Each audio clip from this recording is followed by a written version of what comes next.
जिस मनुख ने उस अकाल पुरख परमात्मा का नाम सिमरिया है उसने उत्तम पदवी हासिल कर ली।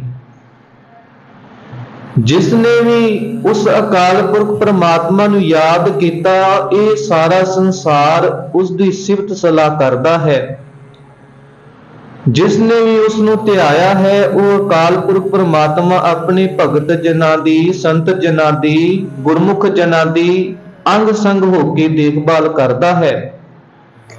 जिवें कि मेरे पातशाह जी का कल का शब्द जिहड़ा गुरु पातशाह जी के पवित्र मुखारबिंद तो उचारण किया होया सी, उस शब्द के अंदर मेरे पातशाह जी आखदे ने, हे सच्चे पिता परमात्मा वाहिगुरु जीओ, मैनू उन्हां संत जनां दे दर्शन करवाई जिहड़े तेरे नाम विच लीन हन, ते मैं हमेशा उन्हां दा ही साथी बनना चाहांगा जिहदी इस संसार दे उत्ते कोई जगह नहीं है, जिस नूं हर बंदा लताड़न की कोशिश करता है मैं उन्होंने गले लगावांगा।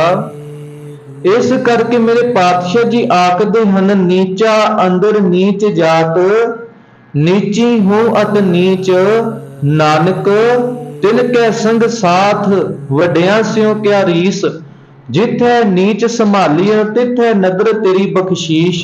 हे सच्चे पिता परमात्मा वाहिगुरु जीओ, जिथे नीवें लोग अपने आप नूं आखदे हन कि असी उच्चे नहीं उठ सकते, हमेशा अपने आप नूं नीवें ही समझते हैं, उस दे उत्ते ही तेरी मेहरमत हुंदी है। हुण इस प्रकार भाव कि पातशाह जी भी ये आखदे हन कि हमेशा उन्हां दा ही साथ करना चाहिए है जिहड़े निमरता दे विच होण, जिहड़े शुभ गुणां दे धारनी होण, इस संसार दे उत्ते हमेशा उन्हां दा ही सानू साथी बनना चाहिए है। अज दे पावन शब्द दे अंदर रहाऊ वाले बंद दे अंदर मेरे पातशाह जी मेहरमत करदे, पातशाह जी आखदे हन, बाबा बोलिए पत होए, ऊतम सेदर ऊतम कहिए, नीच कर्म बहरोए। बाबा दा भाव हुंदा है, हे भाई बोलिए पत होए, ऐसे बोल बोलने चाहिए हन जिस दे नाल उस अकाल पुरख परमात्मा दी दरगाह दे अंदर सानू जगह मिल सके, सानू इज्जत मिल सके। पत दा भाव हुंदा है इज्जत। इस करके जेकर असी किसी नू भैड़ा बोल बोलांगे वो साडी इज्जत नहीं करेगा। जे कोई रिश्तेदार आउंदा है, जेकर असी उस दे नाल रिस्पैक्टफुली बोलते हाँ, वो भी फिर सानू रिस्पैक्ट पूरी देंदे हन। जेकर असी उस नू गलत बोल बोलते हाँ तो वह भी फिर सानू गलत बोल बोलता है। जैसा कि जिवें दा असी करांगे उवें दा असी पावांगे, ये कर्म हन। भाव कि जिवें दा असी कर्म करांगे, जिवें दा असी बीज बोवांगे उवें दा ही बीज उगेगा। जिवें कि भगत फरीद जी दे श्लोकां नू जदों असी पढ़ना करदे हां, वो भी आखदे हन, फरीदा भाव कि जेड़े किकर बीजते हैं, भाव कि जेड़ा जट है वह किकर बीजदा है, ते जेड़ियां माइयां ने वो उन्होंने कतदियां ने ते वो आखदियां ने कि सानू इथों भाव कि रेशम के कपड़े हासिल होणगे। फरीदा लोड़ा दाख भी जोड़ियां किकर बीजे जट, हंडै उन कताएं दा पैंदा लोड़ा पट। भाव कि जेड़ा पट है रेशम है, माइयां उन दियां पियां उन हन, वो आखदियां सानू रेशम के कपड़े मिल जाण, ते पातशाह जी आखदे ने इस प्रकार नहीं हो सकता। जिवें दा तू बीजेगा उवें दा तू पावेंगा। जिवें कि जट बीजदा है किकर, वो आखदा मैनू लद्दाख दियां जेहड़ियां अंगूरियां हन, मिठे अंगूर हन, वो मिल जाण, ते पातशाह जी आखदे वो नहीं मिल सकदे। जेकर असी अंब दा बूटा घर लाया है ते उसनू अंब ही लगणगे, उहनूं लीचियां नहीं लग सकदियां। इसे तरीके दे नाल इस देह रूप भांडे दे अंदर जो असी पावांगे उही इस शरीर चों चीज निकलदी है। जेकर असी एक बाल्टी च दुध पाया है, सब तो पहला उस बाल्टी नूं खाली करना पवेगा। ते पातशाह जी आखदे जेकर तू इस शरीर दे अंदर उस अकाल पुरख परमात्मा दी सिफत सलाह चाहना है, सब तो पहला तेनू इस दे अंदरों जेड़े पंज विकार ने ਨੌ ਰਸਾਂ ਦੀ ਅੱਜ ਪਾਤਸ਼ਾਹ ਜੀ ਗੱਲ ਕਰਨਗੇ। ਉਹ ਜਿਹੜੇ ਨੌ ਰਸ ਨੇ ਉਸ ਨੂੰ ਸਭ ਤੋਂ ਪਹਿਲਾਂ ਤੈਨੂੰ ਕੱਢਣਾ ਪਵੇਗਾ ਆਪਣੇ ਅੰਦਰੋਂ। ਜੇਕਰ ਤੂੰ ਪੰਜ ਵਿਕਾਰਾਂ ਨੂੰ ਆਪਣੇ ਕਾਬੂ ਵਿੱਚ ਨਹੀਂ ਕਰਦਾ, ਹਮੇਸ਼ਾ ਇਹਨਾਂ ਦੀ ਹੀ ਮੰਨਦਾ ਰਵੇਂਗਾ, ਇਸ ਭਾਂਡੇ ਦੇ ਅੰਦਰ ਕਦੀ ਵੀ ਅਕਾਲ ਪੁਰਖ ਪਰਮਾਤਮਾ ਦਾ ਨਾਮ ਨਹੀਂ ਵਸ ਸਕਦਾ। ਫਿਰ ਪਾਤਸ਼ਾਹ ਜੀ ਨੂੰ ਪੁੱਛੀਏ, ਇਹ ਜਿਹੜਾ ਨਾਮ ਹੈ ਜੇਕਰ ਅਸੀਂ ਵਸਾਣਾ ਹੋਏ ਫਿਰ ਸਾਨੂੰ ਕਿੱਥੇ ਜਾਣਾ ਪਵੇਗਾ? ਸਭ ਤੋਂ ਪਹਿਲਾਂ ਪਾਤਸ਼ਾਹ ਜੀ ਇਹ ਆਖਦੇ ਨੇ, ਅਵਗੁਣ ਛੋੜ ਗੁਨਾ ਕੋ ਧਾਵੋ, ਕਰ ਅਵਗੁਣ ਪਛਤਾਈ ਜੀਓ। हे ਭਾਈ, ਸਭ ਤੋਂ ਪਹਿਲਾਂ ਆਪਣੇ ਅੰਦਰੋਂ ਅਵਗੁਣਾਂ ਦਾ ਤਿਆਗ ਕਰੋ। ਉਸ ਤੋਂ ਬਾਅਦ ਫਿਰ ਗੁਣਾਂ ਦਾ ਆਪਣੇ ਅੰਦਰ ਭਾਵ ਕਿ ਗੁਣਾਂ ਦੇ ਨਾਲ ਆਪ ਸਾਂਝ ਪਾਓ। ਫਿਰ ਉਸ ਤੋਂ ਬਾਅਦ ਆਪ ਜੀ ਉਸ ਗੁਰੂ ਦੇ ਪਾਸ ਜਾਣਾ ਕਰੋ, ਜਿਹੜਾ ਗੁਰੂ ਤੈਨੂੰ ਸਿੱਧੇ ਮੱਤ ਦੇਵੇ, ਸਿੱਧੇ ਰਾਹ ਲਾਵੇ। ਇਹ ਹੁਣ ਗੁਰੂ ਦੇ ਪਾਸ ਹੀ ਤੈਨੂੰ ਜਿਹੜਾ ਨਾਮ ਰੂਪ ਅੰਮ੍ਰਿਤ ਹੈ ਉਹ ਮਿਲ ਸਕਦਾ ਹੈ। ਜੇਕਰ ਤੇਰੀ ਮੱਤ ਪਾਪਾਂ ਦੇ ਨਾਲ ਭਰੀ ਹੋਈ ਹੈ, ਅਵਗੁਣਾਂ ਦੇ ਨਾਲ ਭਰੀ ਹੋਈ ਹੈ, ਉਹ ਫਿਰ ਨਾਮ ਰੂਪ ਜਲ ਦੇ ਨਾਲ ਧੁੱਪੇਗੀ। ਜਿਹੜਾ ਨਾਮ ਰੂਪ ਅੰਮ੍ਰਿਤ ਹੈ ਉਹਦੇ ਨਾਲ ਧੁੱਪੇਗੀ। ਰੱਬੀ ਬਾਣੀ, ਖਸਮ ਕੀ ਬਾਣੀ ਦੇ ਨਾਲ ਉਹ ਜਿਹੜੀ ਮੱਤ ਹੈ ਉਹ ਧੁਲ ਸਕਦੀ ਹੈ। ਜਿਵੇਂ ਕਿ ਹੱਥ ਸਾਡੇ ਮਿੱਟੀ ਦੇ ਨਾਲ ਲਿਬੜ ਜਾਣ, ਅਸੀਂ ਉਸ ਨੂੰ ਪਾਣੀ ਦੇ ਨਾਲ ਧੋ ਸਕਦੇ ਹਾਂ। ਇਸੇ ਤਰੀਕੇ ਦੇ ਨਾਲ ਜੇਕਰ ਸਾਡੀ ਜਿਹੜੀ ਮੱਤ ਹੈ ਉਹ ਪਾਪਾਂ ਦੇ ਨਾਲ ਭਰ ਜਾਵੇ, ਉਹ ਫਿਰ ਨਾਮ ਰੂਪ ਅੰਮ੍ਰਿਤ ਦੇ ਨਾਲ ਧੁੱਪਦੀ ਹੈ, ਨਾਮ ਰੂਪ ਬਾਣੀ ਦੇ ਨਾਲ ਧੁੱਪਦੀ ਹੈ। ਜਦੋਂ ਅਸੀਂ ਗੁਰੂ ਨਾਨਕ ਪਾਤਸ਼ਾਹ ਜੀ ਦੀ ਬਾਣੀ ਨੂੰ ਪੜਾਂਗੇ, ਸਾਨੂੰ ਫਿਰ ਪਾਤਸ਼ਾਹ ਜੀ ਦੱਸਣਗੇ ਕਿ ਇਸ ਮਤ ਨੂੰ ਨਿਰਮਲ ਕਿਸ ਪ੍ਰਕਾਰ ਕਰਨਾ ਹੈ। ਤੇ ਪਾਤਸ਼ਾਹ ਜੀ ਜਪਜੀ ਸਾਹਿਬ ਦੀ 20 ਨੰਬਰ ਪੌੜੀ ਦੇ ਅੰਦਰ ਸਾਨੂੰ ਸਮਝਾਣਾ ਕੀਤਾ ਸੀ। ਪਾਤਸ਼ਾਹ ਜੀ ਆਖਦੇ ਹਨ, ਭਾਵ ਕਿ ਭਰੀਏ ਹੱਥ ਪੈਰ ਧੰਦੇ, ਪਾਣੀ ਧੋਤੇ ਉਤਰ ਸਖੇ, ਮੂਤ ਪਲੀਤੀ ਕੱਪੜ ਹੋਏ, ਤੇ ਸਾਬੁਨ ਲਈਏ ਉਹ ਧੋਏ। ਭਰੀਏ ਮਤ ਪਾਪਾਂ ਕੇ ਸੰਗ, ਜੇ ਤੇਰੀ ਮਤ ਪਾਪਾਂ ਦੇ ਨਾਲ ਭਰ ਜਾਵੇ, ਉਹ ਧੋਪੇ ਨਾਵੇਂ ਕੇ ਰੰਗ। ਉਹ ਫਿਰ ਤੇਰੀ ਮਤ ਹੈ ਜਿਹੜੀ, ਉਹ ਫਿਰ ਨਾਮ ਰੂਪ ਅੰਮ੍ਰਿਤ ਭਾਵ ਜਿਹੜੀ ਖਸਮ ਕੀ ਬਾਣੀ ਹੈ, ਰੱਬੀ ਬਾਣੀ ਹੈ, ਉਹਦੇ ਨਾਲ ਧੁੱਪੇਗੀ, ਨਾਮ ਰੰਗ ਦੇ ਨਾਲ ਧੁੱਪੇਗੀ। ਇਸ ਕਰਕੇ ਹੁਣ ਪਾਤਸ਼ਾਹ ਜੀ ਨੂੰ ਪੁੱਛੀਏ, ਜਿਹੜਾ ਨਾਮ ਰੂਪ ਅੰਮ੍ਰਿਤ ਕਿੱਥੋਂ ਮਿਲੇਗਾ? ਇਸ ਕਰਕੇ ਫਿਰ ਪਾਤਸ਼ਾਹ ਸੋਰਠ ਰਾਗ ਦੇ ਅੰਦਰ ਪਾਤਸ਼ਾਹ ਜੀ ਸਮਝਾਉਂਦੇ ਹਨ। ਪਾਤਸ਼ਾਹ ਜੀ ਆਖਦੇ, ਜਿਸ ਜਲ ਨਿਧ ਕਾਰਨ ਤੁਮ ਜਗ ਆਏ, ਸੋ ਅੰਮ੍ਰਿਤ ਗੁਰ ਪਾਹੀ ਜੀਓ। ਤੈਨੂੰ ਸਭ ਤੋਂ ਪਹਿਲਾਂ ਗੁਰੂ ਦੇ ਪਾਸ ਜਾਣਾ ਪਵੇਗਾ, ਤੈਨੂੰ ਸਭ ਤੋਂ ਪਹਿਲਾਂ ਗੁਰੂ ਦੇ ਪਾਸ ਬੈਠਣਾ ਪਵੇਗਾ।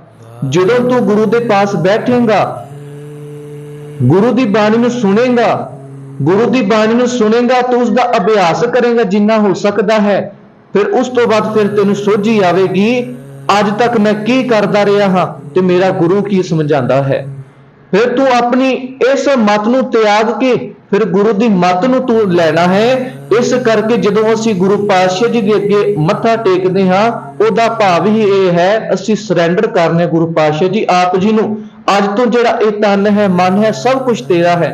ਇਸ ਕਰਕੇ ਸਾਨੂੰ ਫਿਰ ਰਾਮਕਲੀ ਰਾਗ ਦੇ ਅੰਦਰ ਆਨੰਦ ਸਾਹਿਬ ਦੀ ਬਾਣੀ ਦੇ ਅੰਦਰ ਅਸੀਂ ਪੜ੍ਹਨਾ ਕਰਦੇ ਹਾਂ, ਤਨ ਮਨ ਧਨ ਸਭ ਸੌਂਪ ਗੁਰੂ ਕੋ, ਹੁਕਮ ਮੰਨਿਆ ਪਾਈਏ ਹੁਕਮ ਮੰਨਿਓ ਗੁਰੂ ਕੇਰਾ, ਗਾਵੋ ਸੱਚੀ ਬਾਣੀ।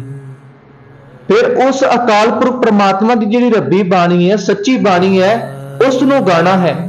ਇਸ ਕਰਕੇ ਸਤਿਗੁਰ ਬਿਨਾ ਹੋਰ ਕੱਚੀ ਹੈ ਬਾਣੀ, ਬਾਣੀ ਤਾਂ ਕੱਚੀ ਸਤਿਗੁਰ ਬਾਝੋਂ ਹੋਰ ਕੱਚੀ ਬਾਣੀ। ਜੇਕਰ ਤੂੰ ਕੱਚੀਆਂ ਬਾਣੀਆਂ ਹੀ ਪੜ੍ਹਦਾ ਰਿਹਾ, ਉਸ ਦੇ ਵਿੱਚੋਂ ਤੈਨੂੰ ਕਦੀ ਵੀ ਆਨੰਦ ਦੀ ਪ੍ਰਾਪਤੀ ਨਹੀਂ ਹੋ ਸਕਦੀ। ਇਸ ਕਰਕੇ ਸਭ ਤੋਂ ਪਹਿਲਾਂ ਤੈਨੂੰ ਗੁਰੂ ਦੀ ਸੱਚੀ ਬਾਣੀ ਨੂੰ ਗਾਣਾ ਪਵੇਗਾ। ਜਿੰਨੀਆਂ ਵੀ ਬਾਣੀਆਂ ਇਸ ਸੰਸਾਰ ਦੇ ਅੰਦਰ ਗੀਤ ਹਨ, ਭਾਵੇਂ ਧਾਰਮਿਕ ਗੀਤ ਹਨ, ਜੇਕਰ ਤੂੰ ਉਹਨਾਂ ਨੂੰ ਵੀ ਗਾਣਾ ਕਰਦਾ ਹੈ, ਉਹ ਮੇਰੇ ਗੁਰੂ ਦੇ ਪਵਿੱਤਰ ਮੁਖਾਰਬਿੰਦ ਤੋਂ ਉਚਾਰਨ ਕੀਤੇ ਹੋਏ ਨਹੀਂ ਹਨ। ਇਸ ਕਰਕੇ ਹੈ ਬੰਦਿਆ, ਤੂੰ ਹਮੇਸ਼ਾ ਗੁਰੂ ਦੀ ਸਿਫਤ ਸਲਾਹ ਕਰਿਆ ਕਰ, ਰੱਬੀ ਬਾਣੀ ਦੇ ਨਾਲ ਸਾਂਝ ਪਾਇਆ ਕਰ। ਜਿਹੜੀ ਕੱਚੀ ਬਾਣੀ ਹੈ ਉਹਦਾ ਓਟ ਆਸਰਾ ਲਵੇਂਗਾ ਤੇ ਤੈਨੂੰ ਦੁੱਖਾਂ ਤੋਂ ਬਗੈਰ ਹੋਰ ਕੁਝ ਨਹੀਂ ਮਿਲ ਸਕਦਾ।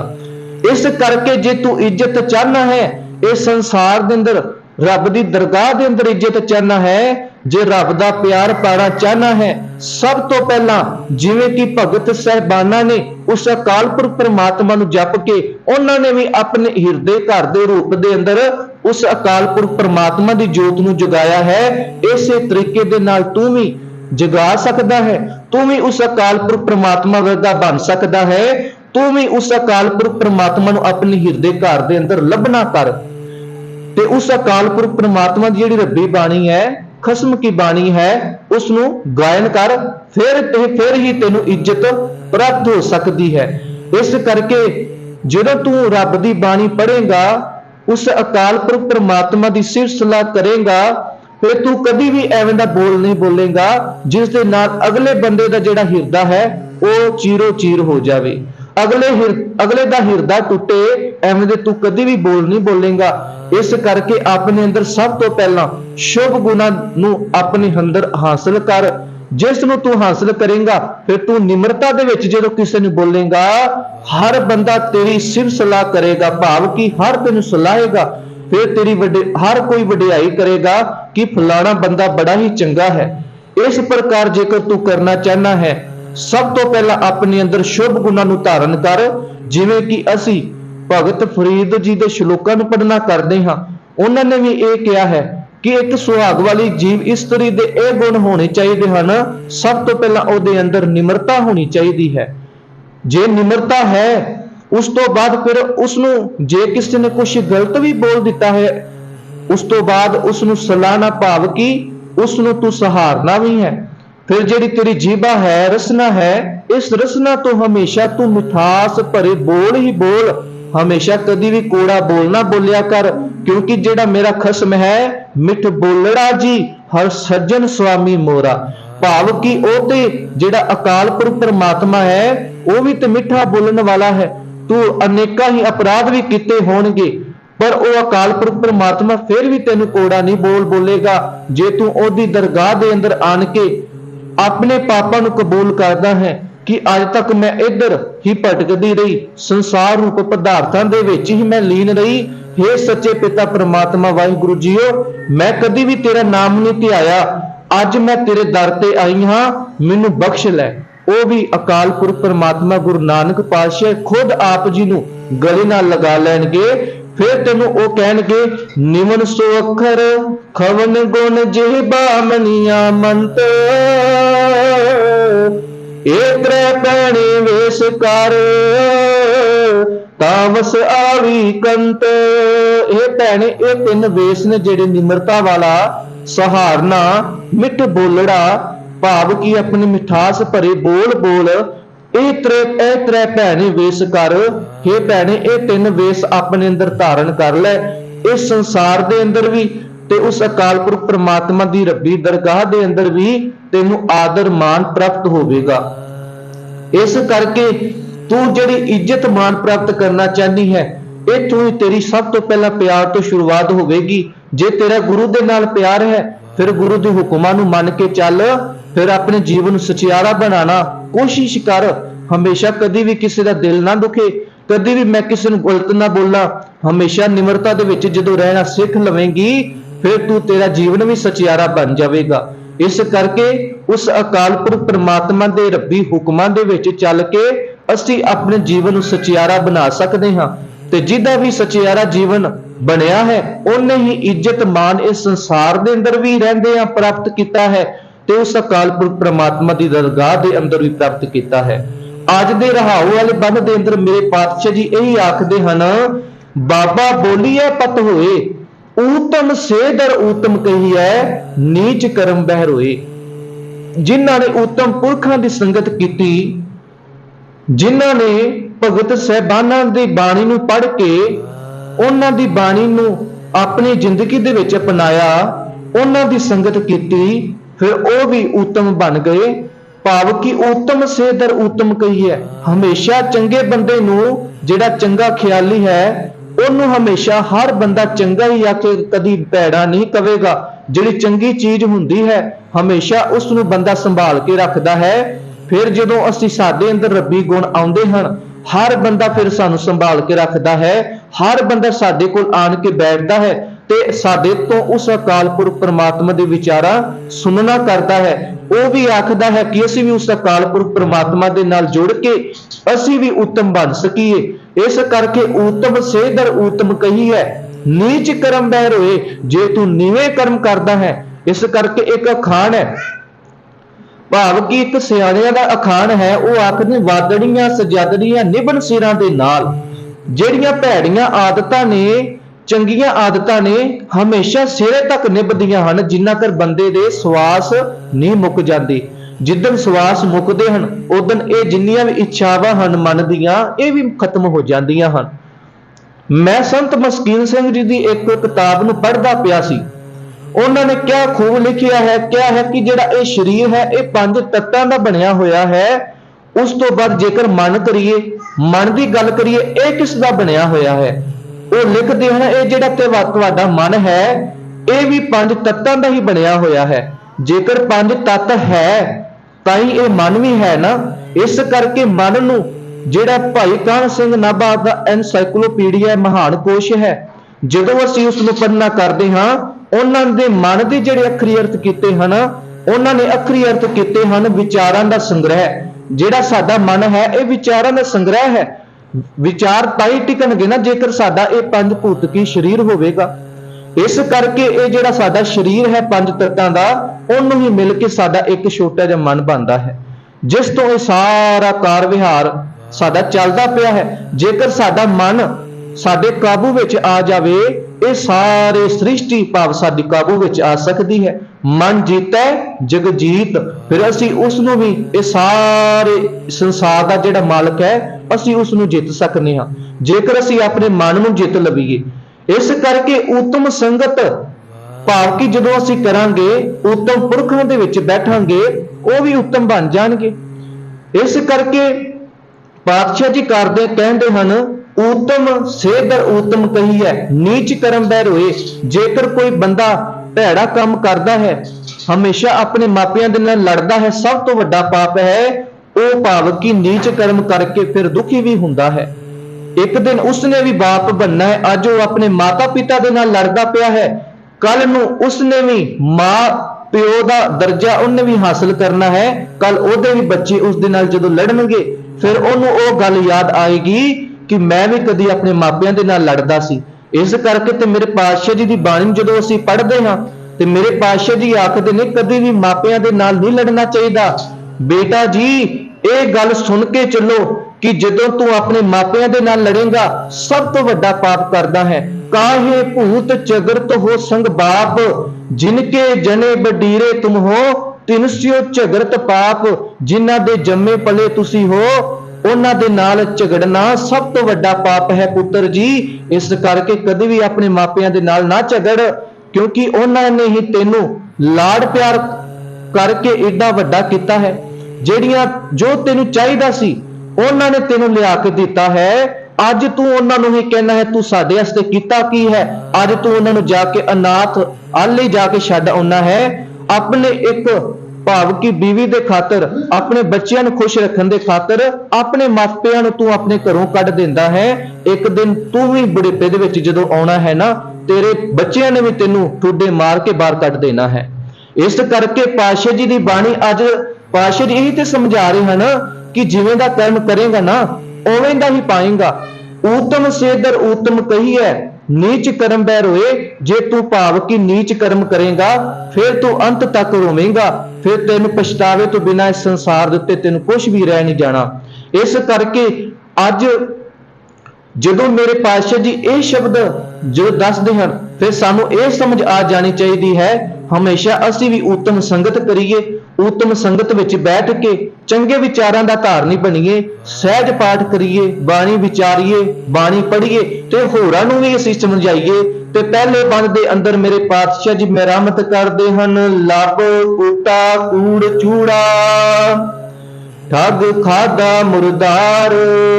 ਪਾਤਸ਼ਾਹ ਜੀ ਆਖਦੇ ਨੇ ਕਿ ਜਿਹੜੇ ਬੰਦੇ ਲੋਭੀ ਹਨ, ਜਦੋਂ ਪਾਤਸ਼ਾਹ ਜੀ ਦਾ ਅਵਤਾਰ ਹੁੰਦਾ ਹੈ ਗੁਰੂ ਨਾਨਕ ਪਾਤਸ਼ਾਹ ਜੀ ਦਾ, ਭਾਰਤ ਵਰਸ਼ ਦੀ ਜਿਹੜੀ ਹਾਲਤ ਹੈ ਉਹ ਤਰਸਯੋਗ ਹੈ। ਜਿਹੜੇ ਗਰੀਬ ਹਨ ਉਹਨਾਂ ਨੂੰ ਜਿਹੜੇ ਰਾਜਨੀਤਿਕ ਬੰਦੇ ਹਨ ਉਹ ਲਿਤਾੜਦੇ ਪਏ ਹਨ। ਹਰ ਬੰਦਾ ਉਹਨਾਂ ਉੱਤੇ ਅਤਿਆਚਾਰ ਕਰਦਾ ਪਿਆ ਹੈ। ਜਿਹੜੇ ਧਾਰਮਿਕ ਆਗੂ ਹਨ ਉਹ ਵੀ ਆਪਣੇ ਆਪ ਨੂੰ ਸਿਆਣੇ ਸਮਝਦੇ ਹਨ। ਭਗਵੇ ਭੇਖ ਪਾ ਕੇ ਭਾਵ ਕਿ ਧਾਰਮਿਕ ਪਹਿਰਾਵਾ ਪਾ ਕੇ ਆਪਣੇ ਅੰਦਰ ਮਾਇਆ ਦੇ ਚਸਕੇ ਰੱਖਦੇ ਹਨ। ਉਹਨਾਂ ਨੂੰ ਗਲਤ ਪਾਸੇ ਲਗਾਇਆ ਹੋਇਆ ਹੈ, ਕਰਮਕਾਂਡਾਂ ਵਿੱਚ ਪਾਇਆ ਹੋਇਆ ਹੈ। ਤੇ ਮੇਰੇ ਪਾਤਸ਼ਾਹ ਜੀ ਉਹਨਾਂ ਦਾ ਡਟ ਕੇ ਮੁਕਾਬਲਾ ਕਰਦੇ ਹਨ। ਉਹ ਆਖਦਾ ਹੈ ਜਿਹੜਾ ਲੋਭ ਰੱਖਦਾ ਹੈ ਭਾਵ ਕਿ ਚਸਕਿਆਂ ਦਾ ਭਾਵ ਕਿ ਲੋਭ ਦਾ ਚਸਕਾ ਹੈ ਜਿਸ ਦੇ ਅੰਦਰ, ਉਹ ਕੁੱਤੇ ਦੇ ਸਮਾਨ ਹੈ। ਕਿਉਂਕਿ ਕੁੱਤੇ ਨੂੰ ਲਾਲਚ ਹੁੰਦਾ ਹੈ ਨਾ ਕਿ ਮੈਨੂੰ ਇਸ ਦਰ ਤੋਂ ਵੀ ਰੋਟੀ ਮਿਲ ਜਾਵੇ, ਇਸ ਦਰ ਤੋਂ ਵੀ ਮਿਲ ਜਾਵੇ। ਹਰ ਦਰ ਦੇ ਵਿੱਚ ਉਹ ਭਟਕਦਾ ਫਿਰਦਾ ਹੈ, ਕਦੀ ਕਿਧਰੋਂ ਕੁੱਟ ਵੀ ਖਾ ਕੇ ਆਉਂਦਾ ਹੈ, ਫਿਰ ਵੀ ਮੁੜਦਾ ਨਹੀਂ ਹੈ। ਇਸੇ ਤਰੀਕੇ ਦੇ ਨਾਲ ਜਿਹੜਾ ਬੰਦਾ ਲੋਭੀ ਹੁੰਦਾ ਹੈ ਉਹ ਹਮੇਸ਼ਾ ਲੁਭਾਨ ਰਹਿੰਦਾ ਹੈ, ਉਸ ਅਕਾਲ ਪੁਰਖ ਪਰਮਾਤਮਾ ਨੂੰ ਭੁਲਾ ਕੇ ਮਾਇਆ ਵਿੱਚ ਗਲਤਾਨ ਰਹਿੰਦਾ ਹੈ। ਅੰਮ੍ਰਿਤ ਛੋੜ ਵਿਖਿਆ ਲੁਭਾਨੈ, ਸੇਵਾ ਕਰੇ ਵਿਡਾਣੀ, ਆਪਣਾ ਧਰਮ ਗਵਾਵੇ ਬੁੱਝੈ ਨਾਹੀ, ਅਣਦਿਨ ਦੁੱਖ ਵਿਹਾਣੀ। ਫਿਰ ਉਹ ਜਿਹੜਾ ਬੰਦਾ ਹੈ ਆਪਣਾ ਧਰਮ ਭਾਵ ਕਿ ਜਿਹੜਾ ਉਹਦਾ ਫਰਜ਼ ਹੈ, ਧਰਮ ਹੈ, ਉਹਨੂੰ ਭੁਲਾ ਕੇ ਹਮੇਸ਼ਾ ਇਸ ਮਾਇਆ ਦੇ ਚਸਕਿਆਂ ਵਿੱਚ ਹੀ ਲੱਗਾ ਰਹਿੰਦਾ ਹੈ। ਅਣਦਿਨ ਦੁੱਖ ਵਿਹਾਣੀ, ਉਹ ਰਾਤ ਦਿਨ ਹਮੇਸ਼ਾ ਦੁਖੀ ਹੀ ਰਹਿੰਦਾ ਹੈ, ਹਮੇਸ਼ਾ ਕਦੀ ਵੀ ਉਹਨੂੰ ਸੁੱਖ ਨਹੀਂ ਪ੍ਰਾਪਤ ਹੁੰਦਾ। ਜਿਨ੍ਹਾਂ ਕੋਲ ਜ਼ਿਆਦਾ ਧਨ ਪਦਾਰਥ ਹੈ ਪਰ ਜੇਕਰ ਅਕਾਲ ਪੁਰਖ ਪਰਮਾਤਮਾ ਦੀ ਰੱਬੀ ਬਾਣੀ ਨਹੀਂ ਹੈ ਨਾ, ਹਮੇਸ਼ਾ ਉਹ ਦੁਖੀ ਹੀ ਹੁੰਦਾ ਹੈ। ਨੀਂਦ ਦੀਆਂ ਗੋਲੀਆਂ ਖਾ ਕੇ ਸੌਂਦਾ ਫਿਰ ਵੀ ਨੀਂਦ ਨਹੀਂ ਆਉਂਦੀ। ਨੀਂਦ ਕਿਵੇਂ ਆਏਗੀ? ਕਿਉਂਕਿ ਰੱਬ ਦਾ ਨਾਮ ਤੇ ਅਸੀਂ ਵਿਸਾਰਿਆ ਹੋਇਆ ਹੈ। ਜਿਹੜਾ ਸਾਡਾ ਅੰਦਰ ਹੈ ਉਹ ਸੜਿਆ ਹੋਇਆ ਹੈ। ਜਿਵੇਂ ਕਿ ਅਸੀਂ ਕੱਲ ਗੱਲ ਕੀਤੀ ਸੀ ਇੱਕ ਤਲਾਬ ਦੀ, ਉਹ ਜਿਵੇਂ ਸੜ ਗਿਆ ਸੀ, ਇਸੇ ਤਰੀਕੇ ਦੇ ਨਾਲ ਜਦੋਂ ਅਸੀਂ ਵੀ ਅਕਾਲ ਪੁਰਖ ਪਰਮਾਤਮਾ ਤੋਂ ਟੁੱਟ ਜਾਵਾਂਗੇ, ਆਪਣੇ ਮੂਲ ਤੋਂ ਟੁੱਟ ਜਾਵਾਂਗੇ, ਫਿਰ ਅਸੀਂ ਵੀ ਉਸ ਤਲਾਬ ਦੇ ਨਿਆਈ ਸੜ ਬਲ ਜਾਵਾਂਗੇ। ਫਿਰ ਸਾਡੇ ਅੰਦਰੋਂ ਵੀ ਬਦਬੂ ਪੈਦਾ ਹੋ ਜਾਂਦੀ ਹੈ, ਭਾਵ ਕਿ ਜਿਹੜੀਆਂ ਭੈੜੀਆਂ ਆਦਤਾਂ ਨੇ ਉਹ ਸਾਡੇ ਸਾਹਮਣੇ ਆ ਜਾਂਦੀਆਂ ਹਨ। ਕੋਈ ਬੰਦਾ ਸਾਡੇ ਕੋਲ ਆਣ ਕੇ ਬੈਠਣਾ ਪਸੰਦ ਨਹੀਂ ਕਰਦਾ। ਇਸ ਕਰਕੇ ਪਾਤਸ਼ਾਹ ਜੀ ਆਖਦੇ ਲੱਭ ਕੁੱਤਾ ਕੂੜ ਚੂੜਾ, ਜਿਹੜਾ ਝੂਠ ਹੈ ਉਹ ਚੂੜੇ ਦੇ ਸਮਾਨ ਹੈ, ਭਾਵ ਕਿ ਜਿਸ ਨੇ ਮੈਨੂੰ ਅੱਜ ਨੀਵਾਂ ਕੀਤਾ ਹੋਇਆ